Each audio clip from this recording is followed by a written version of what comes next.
Hello, everybody. What a privilege to spend time with you. 30 minutes a day. It's such a small portion of an hour, but I can promise you it has been changing my life. And according to all the emails that's coming in and the people that's giving us feedback, I am really excited because it makes a difference. If there's anybody new that's joining us today, I want to make mention of something that somebody sent me this morning. And he said to me, Yanni, your challenge to get into the arena of life instead of being a spectator in life. And that's my challenge that I give at the beginning of every session, where I challenge you to have a book and a pen ready. Because if something makes sense to you, you have to write it down. We think we will remember. Yesterday, I explained to you how often I think I'm going to remember something that's very important to me. And how often I've promised myself, I've got to remember this joke because this joke is really incredibly funny. And a couple of moments later, that joke is gone. I can't remember what it was, although I said it's important for me to remember it. The reason why I ask you, or I'm not asking you, it's your own decision. You can do what you want. Sorry for that music. My wife is just switching down her phone here. She got a message. Um, the reason why I'm asking you or telling you that it will be to your benefit if you take notes is because after the session, you become a partaker. And I want to read you this piece. It's written by one of the most influential people in history. Maybe some of you know it. It's not the critics who counts. It's not the man who points out how the strong man tumbles, or whether the doer of deeds could have done them better. Remember, this is the person that criticize, that say, oh, I'm wasting my time. I'm sitting in church. The critics doesn't matter.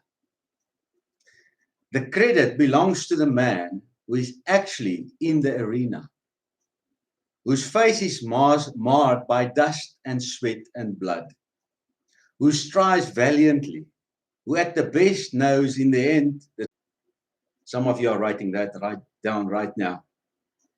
I'd rather be spoken about than to speak about other people. Because if you speak about other people, it means you a spectator of them. If people speak about you, it means you're busy doing something and they're watching you.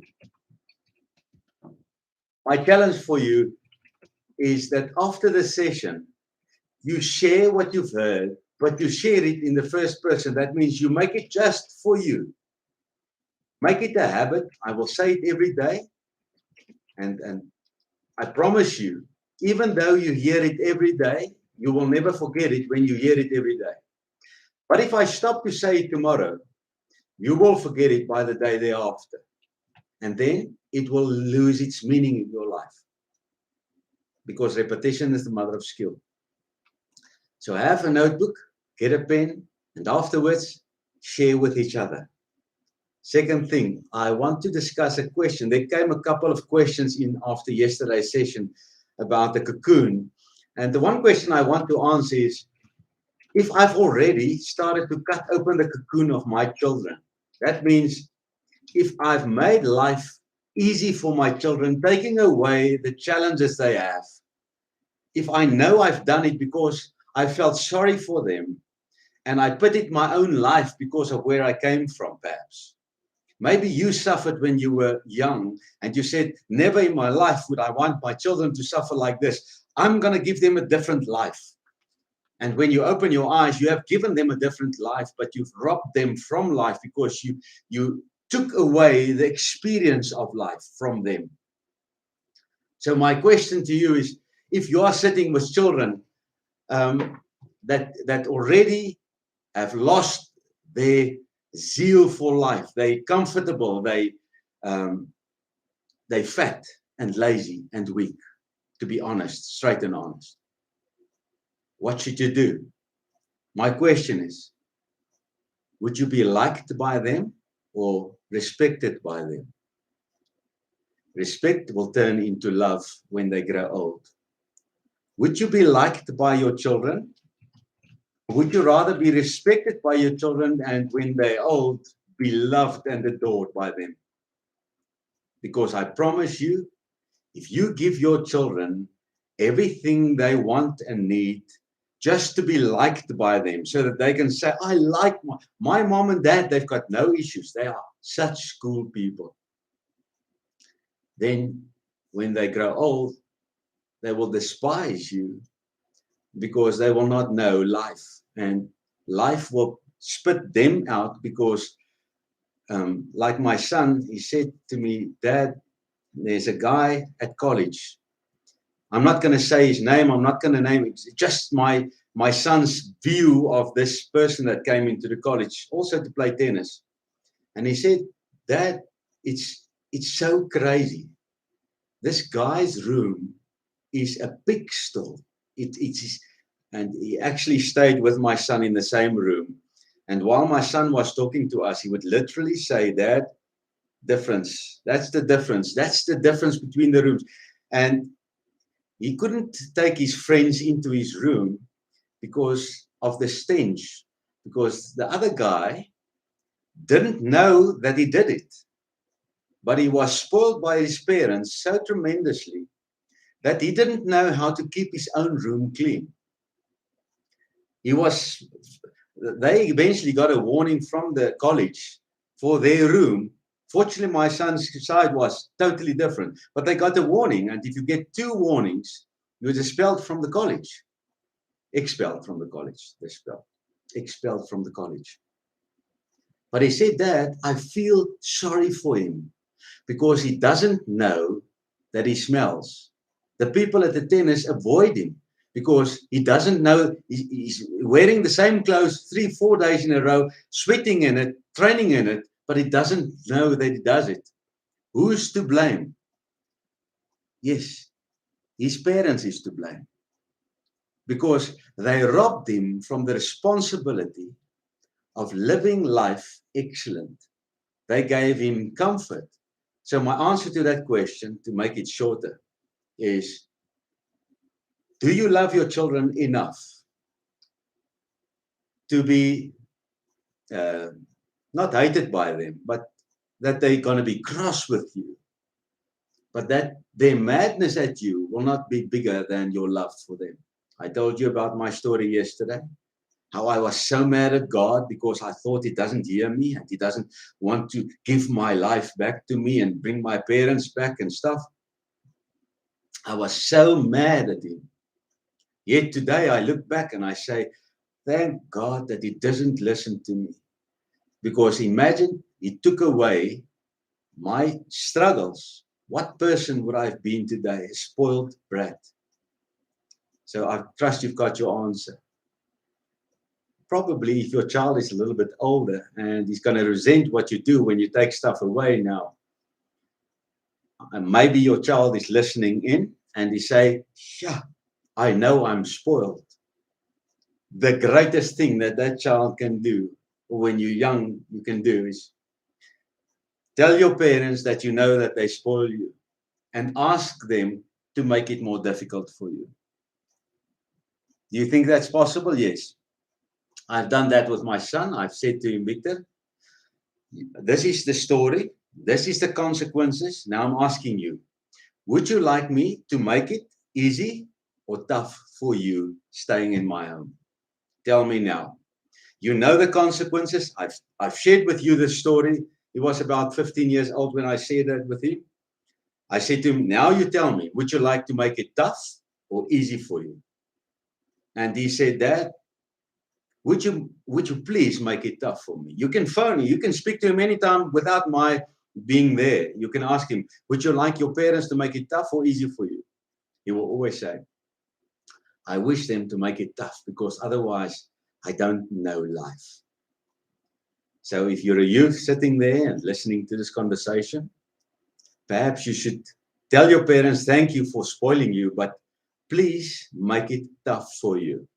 And when you get mad, they will just remind you that you ask them to make it tough for you.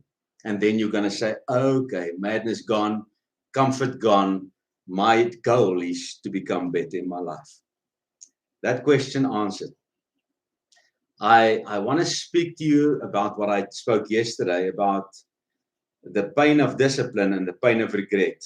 And I want to ask you, because all of this is about how you think, your mindset. As you think, you are. I spoke about the pain of discipline yesterday. And while I was thinking about this morning's conversation, the question came up to me because last night I read through my mails and I saw somebody send me a link or something, and I watched it. And it's a guy doing push-ups for a cause. And it's a young guy, and he said, I'm going to do, for this cause, I'm going to do 42 push-ups. And he went down, and his children were there, and he started doing the push-ups, and I was impressed with the way he did the push-ups. Fantastic, excellent way. And he did 42.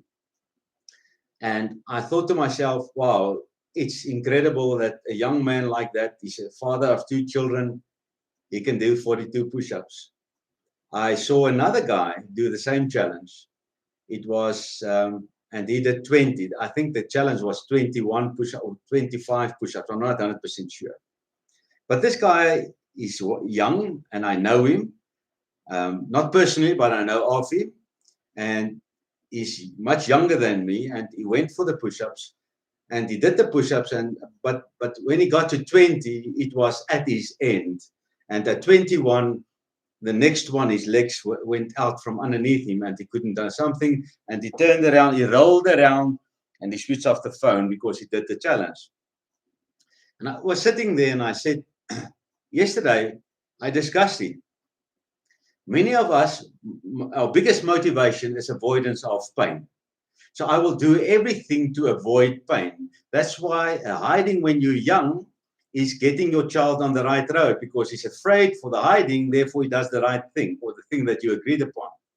But if there's no hiding, that means if he's not going to get any pain, now we think we're going to give them pain and take away their cell phone or take away a game or TV time. Everybody connects something different. Some people, some children doesn't even bother about the hiding because they don't feel pain. To them, it's actually like me when I played rugby. I loved the contact. I loved bumping people. I loved the little bit of pain, but it was nice to me. I loved that. So for some children, hiding doesn't mean a thing. For another child, hiding is the end of his world. And now we find what people value, and then we say, I'm going to punish you by taking what you value away from you. And that's how we try to motivate our children. But it's so wrong, because you can never continue motivating somebody with pain, because eventually the motivation will be less than what he ever wants, whatever the desire for comfort will be. So how do you motivate somebody? From within. I want to. And the question I ask you is, are you running away from stuff, or are you running towards stuff? So instead of saying the pain of discipline, I would like to change it today. You either choose the reward of discipline or the pain of regret. So you can write that down. Every decision that you make in life, you choose the reward of discipline or the pain of regret. The reward of discipline is postponed. The pain of regret is postponed. So what happens immediately? Pain and regret, pain and discipline just turns around.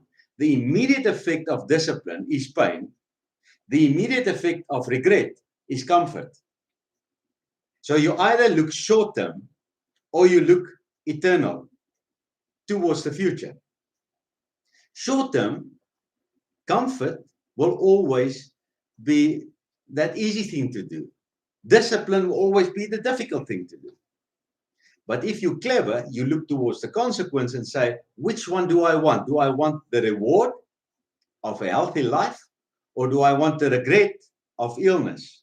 Which one do I do right now? Because the choice you make influences the rest of your future. It's not only today. The choices you make influence everywhere you go. I'm going to share with you my mindset for today because it latched on to what I spoke about yesterday. The reward of discipline or the pain of regret. This morning, it's Wednesday. So on a Wednesday, I mow my lawn because I just go over it on a Saturday afternoon quickly. But Wednesday is my serious one. Now it rained a lot. The grass was wet, but I did a great job on Saturday afternoon. So my lawn was quite nice this morning. Not long. The grass was not long. There was a lot of leaves and stuff. So me and my wife was sitting upstairs. It was still dark. We do our mindset in the morning. We set our mind. It's the small things that we do, non-negotiable in our home. And we sat there, and I said to Tasha, because now that we are in timeout or in time, the garden services doesn't come, so I'm responsible for my own garden. My wonderful wife said she wants to join me. So on a Wednesday morning, she will do just walk up and down with the lawnmower, and I will do the detail with the weed eater, the side, the small stuff. Now, the first time that I did the small stuff, it was like about an hour's job just to get all the sides back to what they should be, because the garden service doesn't do that detailed job. They just go and make you happy. They don't do excellent. So the first time I went out and I did that, I was so proud. It was a long time, but I was so proud. And I said, Tasha, this lawn is going to be a beautiful place because we play golf every afternoon on our lawn. This morning we sit, and I want to get to the point. And it's wet, and it's cloudy, and it's cold, and we've got this blanket around us. We've got this open window because we like severity of life, either very hot or very cold.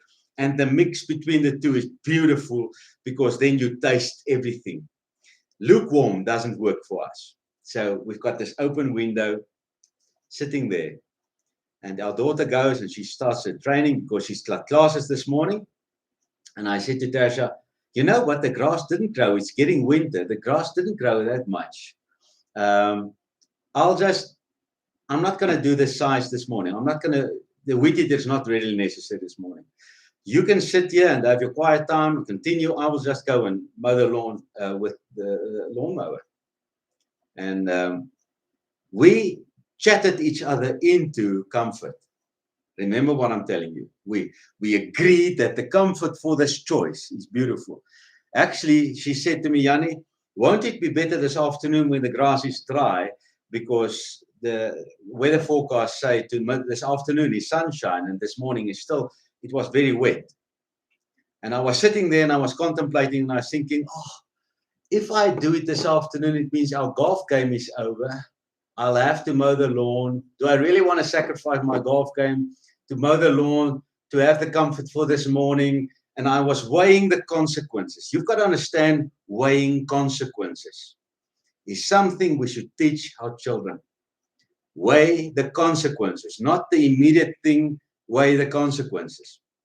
And I was sitting there and I said to myself, you know what, bugger that. I'm not going to half an hour sitting here with another cup of coffee. It's not going to be that nice that I want to sacrifice my golf game for this afternoon.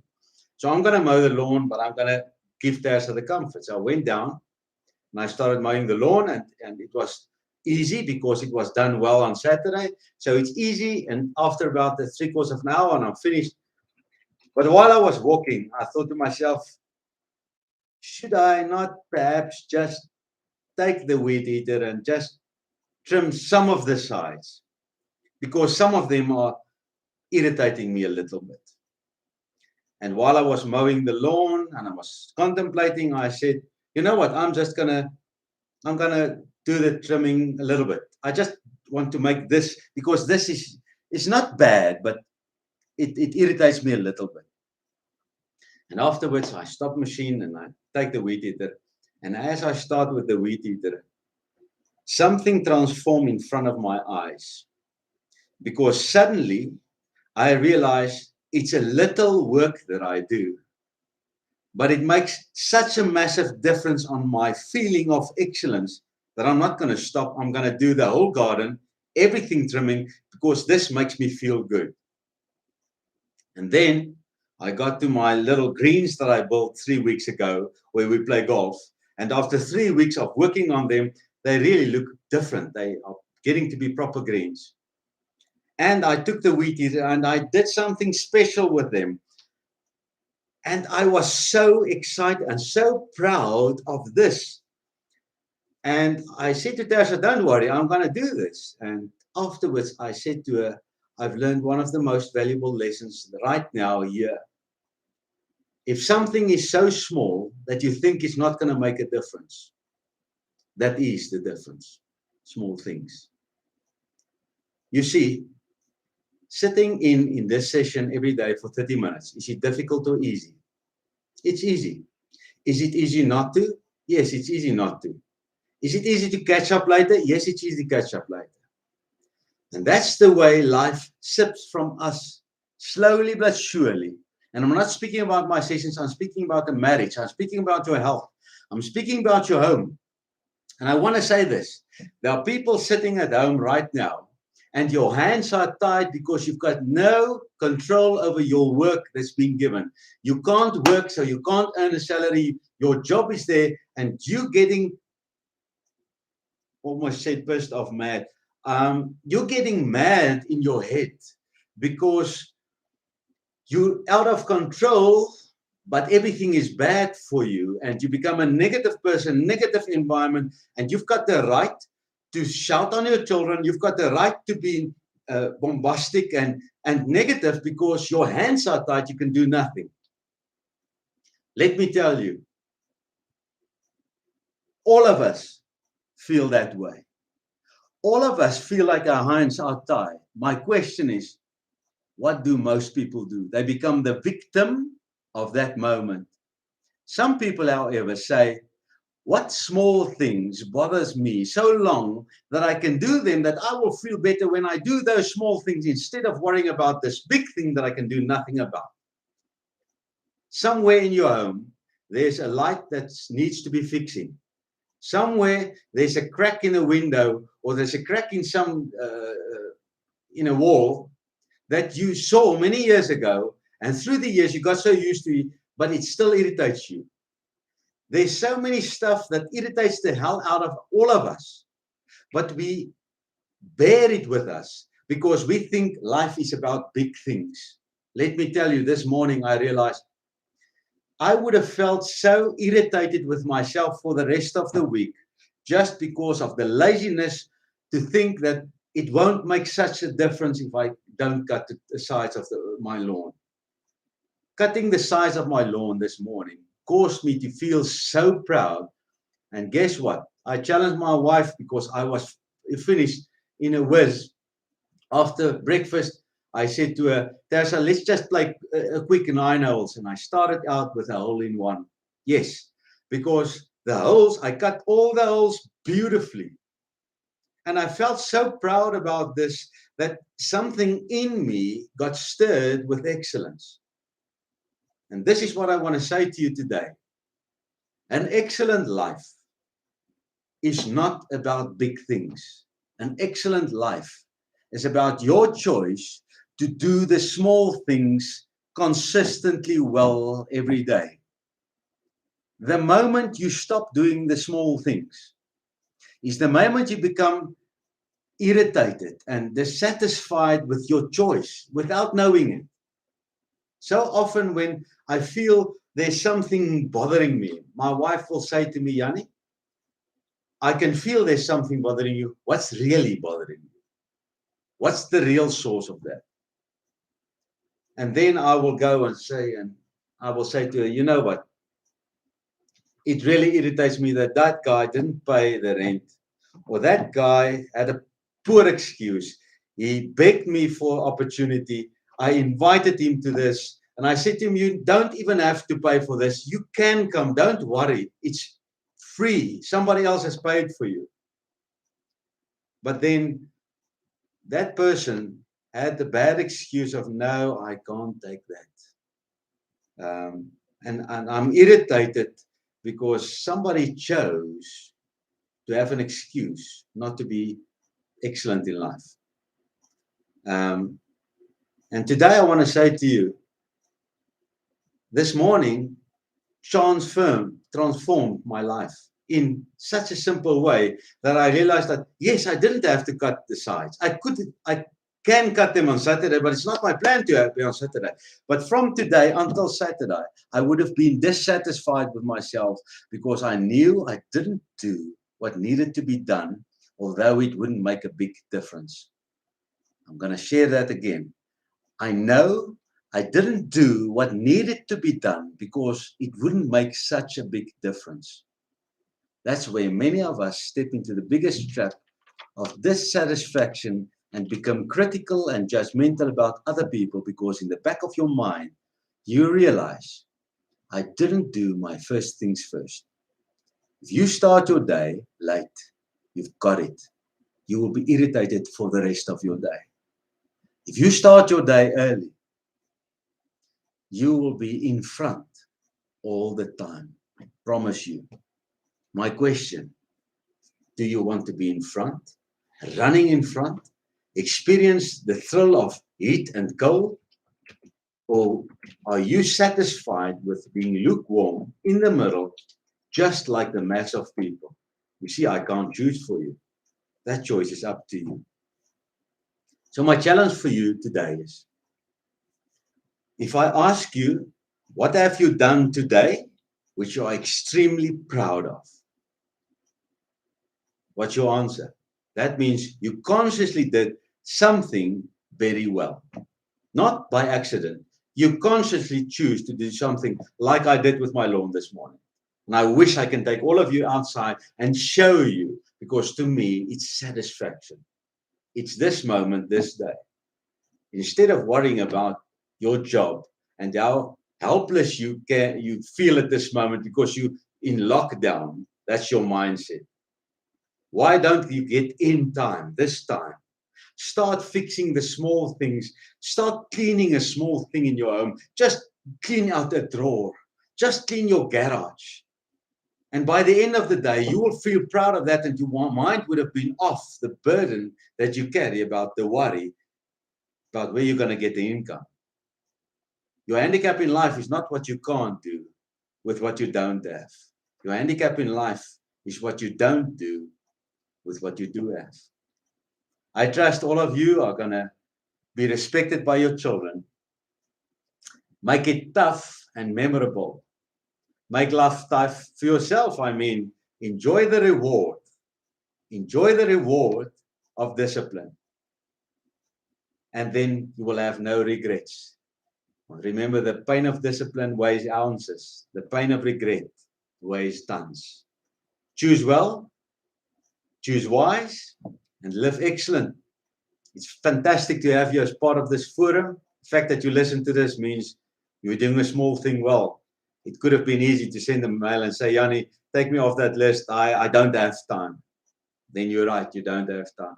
Have an awesome day. It's great chatting to you. Look forward to tomorrow's conversation. Blessings.